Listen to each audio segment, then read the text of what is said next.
Shri K D Prasadan ചുമതലപ്പെടുത്തിയ പ്രകാരം Shri M S Arunkumar. Sir, മിനിസ്റ്ററോട് സൂചിപ്പിച്ചു, അടുത്തിടെ ആദരണീയനായ മുഖ്യമന്ത്രി ലോഞ്ച് ചെയ്ത ക്യാൻസർ ഗ്രിഡ് പദ്ധതിയെക്കുറിച്ച്. ക്യാൻസർ ചികിത്സാ രംഗത്ത് എന്തെല്ലാം മാറ്റങ്ങളാണ് ഇതുമായി ബന്ധപ്പെട്ടുണ്ടാകുക? ക്യാൻസർ ഗ്രിഡിൽ ഉൾപ്പെട്ടിട്ടുള്ള ആശുപത്രികളുടെ എണ്ണത്തിൽ വർധനവ് വരുത്താൻ ഉദ്ദേശിക്കുന്നുണ്ടോ? അങ്ങനെയെങ്കിൽ ലെപ്രസി സാനിറ്റോറിയത്തെ കൂടി അതിൻ്റെ ഭാഗമായി ഉൾപ്പെടുത്തുക എന്നുള്ളതാണ്. സർ, നമ്മുടെ ക്യാൻസർ പ്രതിരോധത്തിൻ്റെയും നിയന്ത്രണത്തിൻ്റെയും ഭാഗമായിട്ടാണ് നമ്മൾ ക്യാൻസർ ഗ്രിഡ് രൂപീകരിച്ചത്. ഇപ്പോൾ അതിൽ ഏറ്റവും ഗുണപരമായിട്ടുള്ള കാര്യം സർ, ഇപ്പോൾ ആർദ്ര മിഷൻ്റെ ഭാഗമായി നമ്മുടെ ആരോഗ്യ കേന്ദ്രത്തെ കുടുംബാരോഗ്യ കേന്ദ്രമായിട്ട് ഉയർത്തി. കുടുംബാരോഗ്യ കേന്ദ്രം കുടുംബങ്ങളുടെ ആരോഗ്യ കേന്ദ്രം എന്നുള്ളത് തന്നെയാണ് സർ. ഒരു രോഗമുണ്ടായാൽ നമ്മൾ ആദ്യം എവിടേക്ക് പോകണം? അവിടെ നിന്ന് ഡോക്ടർ കണ്ടിട്ട് നമ്മൾ റെഫർ ചെയ്ത് അടുത്ത തലത്തിലേക്ക്, സെക്കൻഡറി തലത്തിലേക്ക് വിടുന്നു.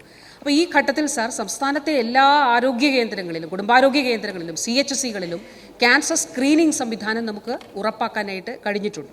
ക്യാൻസർ ഗ്രിഡ് മൂലമുള്ള പ്രയോജനങ്ങൾ ഞാനിവിടെ ഉത്തരത്തിൽ വളരെ വിശദമായിട്ട് പറഞ്ഞിട്ടുണ്ട് സർ. ഒരു ആശയക്കുഴപ്പവും ഇല്ലാതെ നമ്മുടെ പഞ്ചായത്തിൽ അല്ലെങ്കിൽ നമ്മുടെ തദ്ദേശം നമ്മൾ താമസിക്കുന്നതിന് തൊട്ടടുത്ത് ഏത് ആരോഗ്യ കേന്ദ്രത്തിൽ നമുക്ക് സ്ക്രീൻ ചെയ്യാം. അതിനുശേഷം സർ എവിടേക്ക് പോകണം, ഒരു ആശയക്കുഴപ്പവും വേണ്ട. നമുക്ക് ഏറ്റവും അടുത്തുള്ള സംവിധാനം എവിടെയാണ്, പരിശോധനയ്ക്ക് എവിടേക്ക് പോകണം, അതുൾപ്പെടെയുള്ള വിവരങ്ങൾ പൊതുസമൂഹത്തിന് ലഭ്യമാകുന്നതിന് ക്യാൻസർ ഗ്രിഡ് സഹായിക്കും. 2 തലത്തിലുണ്ട് സാർ. ഒന്ന്, പൊതുസമൂഹത്തിന് പ്രയോജനപ്പെടും.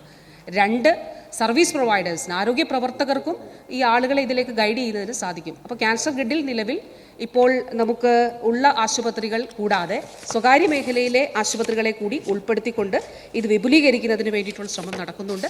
അതുപോലെ ഇത് ഡിജിറ്റലൈസ് ചെയ്യുകയാണ് സാർ. അതൊരു വലിയ പ്രവർത്തനമാണ്. അതിൽ നമ്മൾ കേന്ദ്ര സർക്കാരിൻ്റെ സഹായം ചോദിച്ചിരുന്നു, പക്ഷേ നമുക്കത് ലഭിച്ചിട്ടില്ല. അപ്പോൾ അത് ലഭിച്ചില്ലെങ്കിൽ നമ്മൾ ഈ പ്രവർത്തനവുമായിട്ട് മുന്നോട്ട് പോകേണ്ടതായിട്ടുണ്ട്. അതുകൂടാതെ ബഹുമാനപ്പെട്ട അംഗം പറഞ്ഞ അദ്ദേഹത്തിൻ്റെ നൂറനാട് ആശുപത്രിയിലും സ്ക്രീനിങ് സംവിധാനം തീർച്ചയായിട്ടും നമുക്ക് നമ്മുടെ നയത്തിൻ്റെ ഭാഗമായിട്ട് തന്നെ ഒരുക്കാനായിട്ട് കഴിയും സാർ.